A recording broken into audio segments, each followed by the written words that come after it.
Mr. President, sinasabi po nila na ito ay political persecution lamang at may kaugnayan din daw sa 2028 elections. Okay, well, I'm sure sasabihin nila yan. But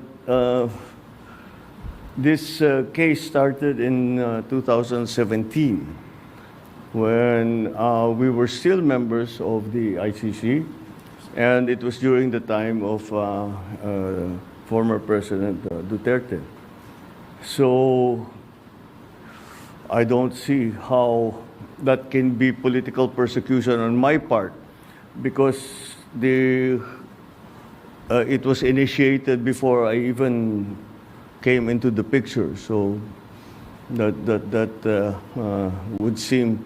But once again, we have to recognize that, you know, of course, it's natural for people to put lalagyan ng politika, kulay ng politika. Pero sinundan lang natin yung ICC, yung Interpol.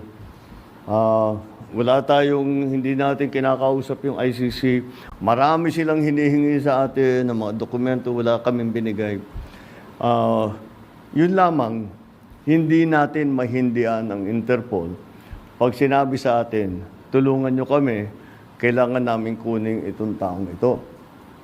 Dahil, kung maalala ninyo, lahat ng mga tumakas dito sa Pilipinas, kagaya ni Alice Go, kagaya ni Arnie Tevez, kung sino-sino pa, pati naman yung mga human trafficking sa Myanmar, pati sa mga madadamay. Sinong tumulong sa atin para makita natin yung mga ating kababayan na inaapi at ginagamit sa masamang paraan?